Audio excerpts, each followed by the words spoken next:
കൊണ്ടും എല്ലാം ഉള്ളിലിരിക്കുന്ന ചൈതന്യത്തെ നമ്മൾ ശക്തിപ്പെടുത്തുമ്പോൾ രൂപം ഇല്ലാങ്കിൽ നമുക്ക് തോന്നത്തില്ല അങ്ങനെ ഭക്തിയോടിരിക്കാൻ.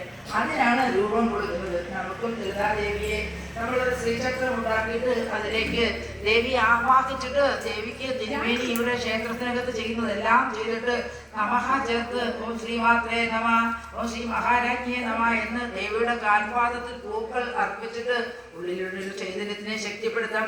അതിന് നമുക്ക് ഭക്തി വേണം. ഭക്തി എന്ന് പറഞ്ഞാൽ നാം ആരാണെന്നുള്ള ബോധത്തിൽ എത്തുന്നതാണ് നിറഞ്ഞ ഭക്തി.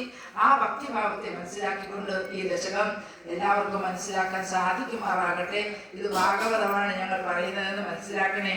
ഇത് തന്നെയാണ് നാളെ ഇവിടെ 1, 2, 3, 4 ദശകങ്ങൾ അവർ നാളെ ഇവിടെ ശബ്ദങ്ങൾ വായിക്കുമ്പോൾ ഞങ്ങൾ ഈ പറയുന്ന കാര്യങ്ങൾ തന്നെയാണ് വായിക്കുന്നത്. അതാണ് നമ്മളിപ്പോൾ പറഞ്ഞുകൊണ്ടിരിക്കുന്നത്. എല്ലാവരും നാളെയും ഇവിടെ വന്ന് കേൾക്കാൻ ഇന്നോ വരുന്നില്ല എങ്കിൽ നാളെയെങ്കിലും വന്ന് കേട്ട് ഭഗവാന്റെ അനുഗ്രഹത്തിന് പാത്രീഭൂതരാകാൻ സാധിക്കുമാറാകട്ടെ എന്ന് പ്രാർത്ഥിച്ചുകൊണ്ട് ഈ ദശകം ഭുവനേശ്വരി ദേവിയുടെ തിരുസന്നിധിയിൽ നമ്മൾ സമർപ്പിക്കുകയാണ്. ഓം നമോ ഭഗവതേ വാസുദേവായ.